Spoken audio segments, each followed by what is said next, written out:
Welcome to Soul Stories, the place where emotions come alive. Beautiful tales, colorful moments, and stories that touch your soul. Sit back, relax, and let your heart feel every word. Because here, every story has a heartbeat. The construction site was silent except for the soft echo of their footsteps. Broken bricks, rusted rods, and torn cement bags lay scattered everywhere. The boy led them through a narrow gap between two concrete pillars and into a small, half-built room. Its walls were unpainted, the floor covered in dust, and a cold wind slipped through the open window spaces. In the far corner, on a thin piece of cloth, lay a woman. She was painfully thin, her face pale like someone who hadn't eaten properly in days. Her lips were dry, her arms weak, and her breathing slow.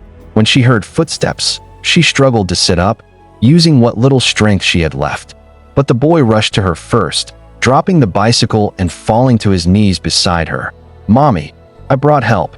They came with me," he said, tears welling up as he hugged her frail body. The woman gently stroked his head and whispered, "I told you not to trouble anyone, Beta." Then she looked at the bikers with tired eyes. "I'm sorry. I didn't want him to beg or sell his things. He's just a child." Rafri shook his head immediately. "He didn't trouble us. He's brave. He's trying to save his mother." Zion ran back outside and returned with water. Bilal opened the small emergency bag from his bike and took out biscuits, juice, and some basic medicines. They sat beside the woman, helping her drink slowly. Every sip seemed to revive her a little. As she gained some strength, tears filled her eyes. She pulled her son closer and whispered, "I didn't want him to feel this burden." The boy held her tightly. "I'm not scared, Mommy. I just want you to eat." When she could finally speak clearly, she told them the truth. Their landlord had thrown them out 2 weeks ago after she failed to pay rent. But the worst part was the man who had come with him, a ruthless local collector who claimed they owed extra money. When she refused, he took all their belongings, clothes, utensils, and even the little money she had saved for medicine. "And she paused, swallowing her pain, "lost my husband 3 months ago. He worked at a factory. There was an accident. They promised compensation, but we never received anything." The room fell silent. The bikers looked at each other, anger, sympathy, and suspicion mixing in their eyes. Something wasn't adding up. This wasn't just poverty. Someone had taken advantage of a grieving woman. "Who was the man who took your things?" Rafri finally asked. She whispered a name, and the moment the name left her lips, all 3 bikers froze. They knew him, and they knew he was dangerous. The moment the boy whispered the man's name, all 3 bikers fell silent. They didn't need to ask twice. They knew exactly who he meant. Rahim, the vulture. A known loan shark. A bully who preyed on the poor, threatening families, taking their belongings, and trapping them in fear. He had caused trouble in the neighborhood many times, and the bikers had crossed paths with him before. He always targeted the weak. Widows, laborers, old couples. Anyone who couldn't fight back. Bilal clenched his fist at Rafri's jaw tightened as Zion's eyes filled with fire. "Of course it's him," Rafri muttered. "He never stops." The mother lowered her eyes, afraid, as if even speaking Rahim's name invited danger. "I didn't want to tell anyone," she whispered. "He said, if I complain, he'll take my son too." The boy held his mother tighter, fear trembling in his small shoulders. That was the last straw. Zion placed a reassuring hand on the boy's head. "No one is taking anything now. Not your things, not your peace, not your future." They quickly made a plan. Bilal stayed with the mother and her son, making sure they felt safe, while Rafwi and Zion stormed out of the construction site, engines roaring like thunder. As the 2 bikers raced through the streets, people moved aside, sensing something serious. They weren't riding for style now. They were riding with purpose. They reached Rahim's small office, an old building near the mechanic shops. It was dimly lit, smoke-filled, and filled with fearful silence. Rahim sat inside, counting money, his feet resting arrogantly on a stool. He didn't even look up at first. When he did, his smirk faded. Rafri punched the table so hard the coins jumped. "Where are the things you took from that widow?" Rahim tried to laugh it off. "Business is business." She owed, he couldn't finish. Zion grabbed him by the collar and slammed him against the wall. "She owed nothing," Zion growled. "You robbed her. Now you'll return every single thing."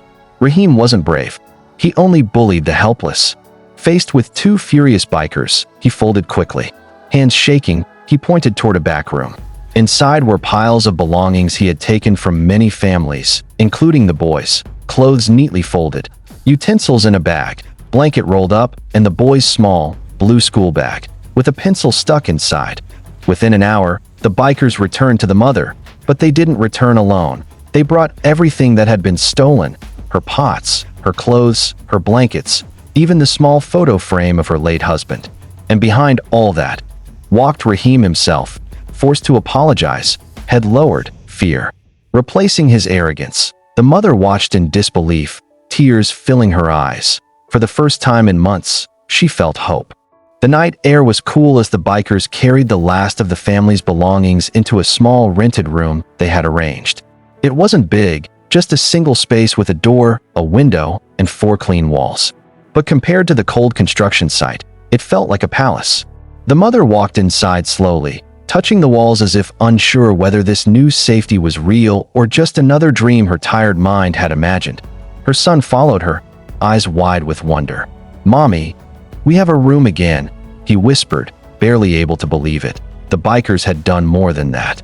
They placed bags of groceries on the floor: rice, lentils, flour, cooking oil, biscuits for the boy, and fresh fruits. They had also brought blankets, pillows, and basic necessities. Zion found a small stove at the market and placed it in the corner. When the boy saw his tiny bicycle outside, repaired, cleaned, and shining with fresh oil, he froze with shock. Rafri had fixed the chain and replaced the broken pedal. Bilal had cleaned the rust from the frame. Zion added a small silver bell that rang with a cheerful chime. The boy ran to it, touching it gently. This is mine?" he asked in a trembling voice. Rafri smiled. "Of course. This bike is your friend. You don't sell friends." Then he ruffled the boy's hair and said the words that made the child's eyes fill with tears. "Keep it. A child shouldn't have to sell his childhood." The boy suddenly wrapped his arms around Rafri's waist, holding tight, as if afraid the moment would slip away. The other 2 bikers bent down and joined the hug, turning it into a circle of warmth and comfort the boy had long forgotten. Inside the room, the mother watched this scene, and her knees weakened. She sat down slowly, covering her mouth as tears poured down her cheeks. Tears of relief, gratitude, and disbelief. "I don't know how to thank you. I don't have anything to give," she whispered. Bilal knelt beside her. "You don't need to give us anything. Just stay strong. That's enough." Zion added gently, "We'll visit every week. You're not alone anymore." The boy hugged each biker one by one, whispering, "Thank you. You saved us." As the bikers walked out into the night and started their engines, a soft glow from the room followed them. The mother and child stood in the doorway, waving, their faces lit with a hope that had been missing for too long. Riding away under the quiet sky, the bikers didn't talk. They didn't need to. They all felt it. The warmth in their chests, the satisfaction of doing something truly meaningful. They hadn't just helped a family. They had given them a new beginning. The sun was slowly dipping behind the crowded marketplace, casting long shadows across the dusty street.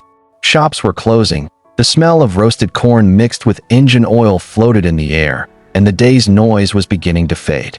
3 bikers, Rafri, Zion, and Bilal, were cruising through the narrow lane, their engines humming softly as they looked for a place to stop for tea.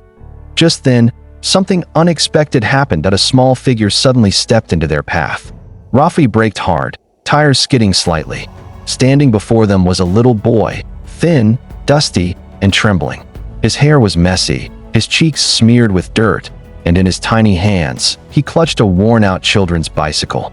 One pedal was missing, the chain loose, and the paint faded with age. Before any of the bikers could say a word, the boy spoke, his voice cracking. "Sir, please buy my bike. Mommy hasn't eaten in 2 days."